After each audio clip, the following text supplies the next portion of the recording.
nossa vida. É orando que percebemos que Deus nos assiste não de ver, mas Deus nos assiste de caminhar conosco. É orando que nós descobrimos que Deus, de fato, é o nosso companheiro, aquele com quem eu, de fato, posso dividir o pão, posso dividir a minha vida, mas eu posso dividir também as minhas agulhas, sobretudo as minhas alegrias. Orar sem cessar. Orar sem cessar. Quantos de nós conhecemos pessoas que se abrem com tantas pessoas, falam com tantas pessoas, choram com tantas pessoas e continuam sofrendo, continuam penando, continuam lamentando?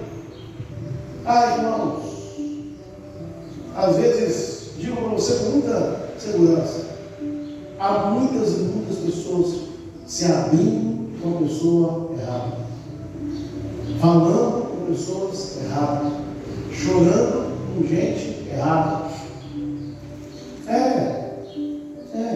Mas sobretudo é preciso, é necessário, é fundamental que possamos nos abrir com o Senhor, falar com o Senhor, chorar com o Senhor, sobretudo buscar ao Senhor. Buscar ao Senhor. O texto de 2 Crônicas vai dizer que aquele que ora ao Senhor, busca com o Senhor, ele alcança perdão, ele alcança cura, ele alcança transformação. Amém. Amém. Por isso, ore hoje, ore amanhã, ore sempre, ore sem cessar, mas já não com Deus, fale com Deus. Orar sem cessar é o princípio daqueles que querem se fortalecer no Senhor. Irmãos, nunca foi fácil ser servo de Deus. Não é fácil ser servo de Deus. E não será fácil ser servo de Deus.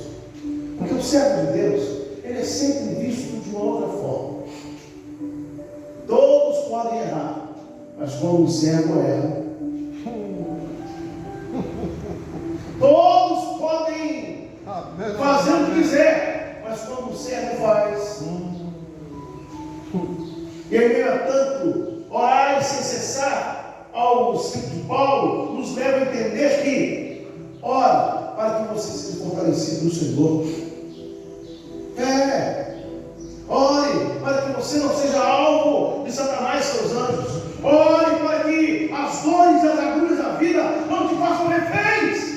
Ore, busca o Senhor. Você é muito irmão dizendo que orava pelas madrugadas. Glória a Deus por isso. Orar sem cessar é uma necessidade para que eu e você sejamos fortalecidos no Senhor. Amém. Fortalecidos para o Senhor, fortalecidos com o Senhor. Quem te disse que nós vamos reformar essa igreja? Quem te disse isso? Quem te garante que você vai alcançar, nós vamos alcançar a reforma dessa igreja? Quem disse isso? Quem te garante?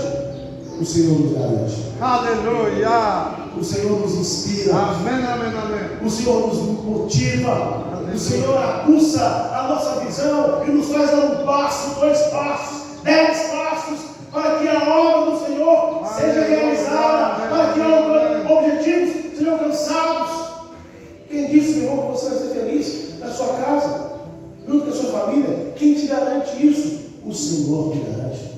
O texto bíblico diz: buscai ao Senhor em primeiro lugar. Aleluia. Buscar o Senhor. E nós, quando nós oramos, nós estamos no ato de busca. De busca. Onde, quando eu busco o Senhor, eu me abro, eu falo, eu choro.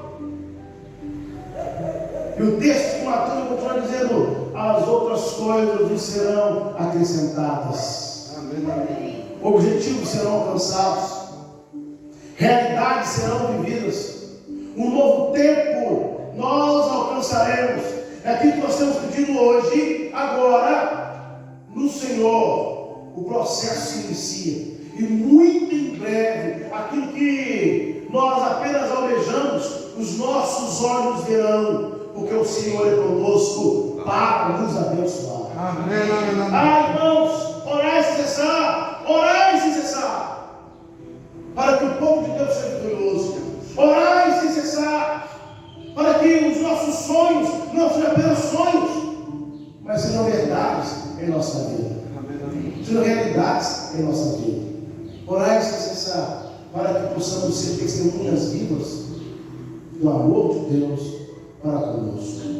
Ah, irmãos, há muitas e muitas pessoas que estão na mesma luta há anos, mas não desistiram. Não desistiram. Até porque, queridos, desistir é mais fácil. Desistir é mais fácil. Mas aquele caminho continuou. Por mais tentado que ele seja em desistir, ele se inspira na cruz.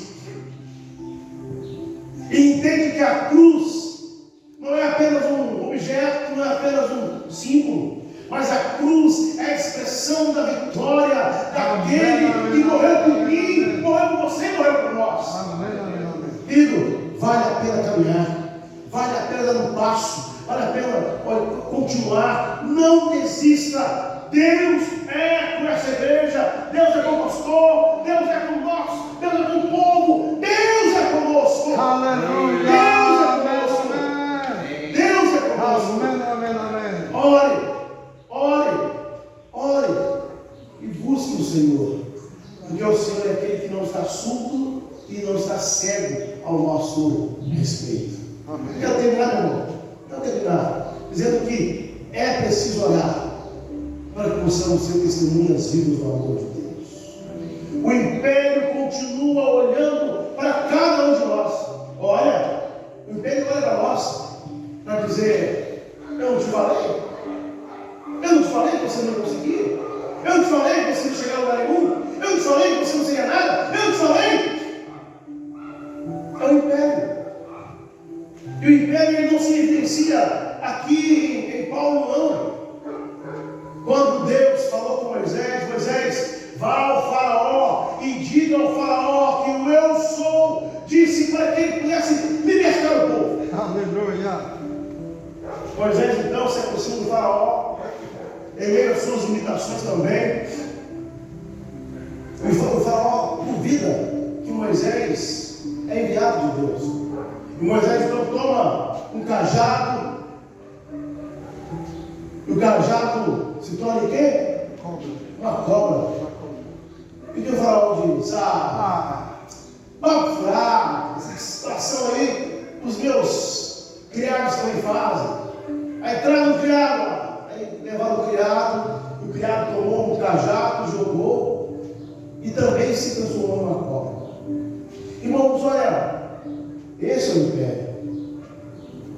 O império quer sempre, a todo momento, a todo instante, menosprezar, subestimar aquilo que nós somos, aquilo que nós fazemos. Esse é o império.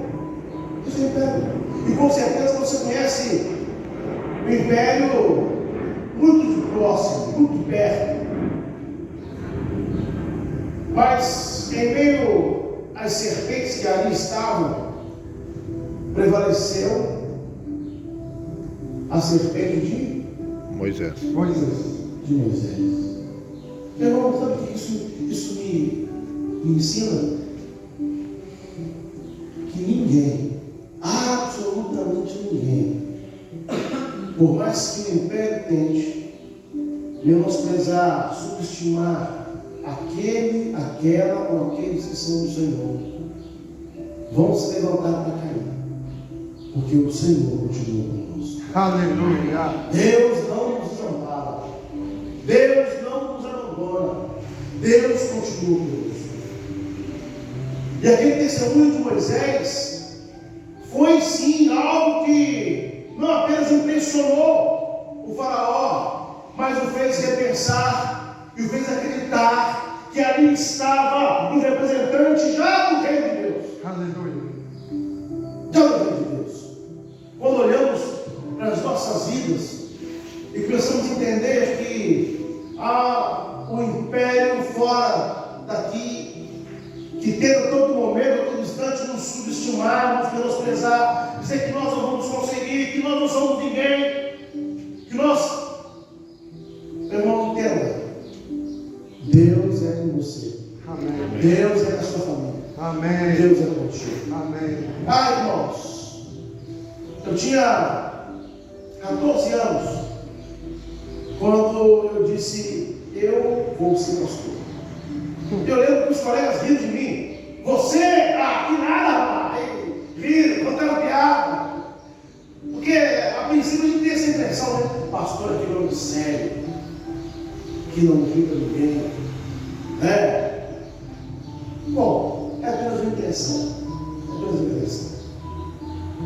Tempos se passaram e eu comecei a provar isso. Gente, será que Deus está me chamando mesmo? É coisa da minha cabeça. Eu fui para o hospital trabalhar.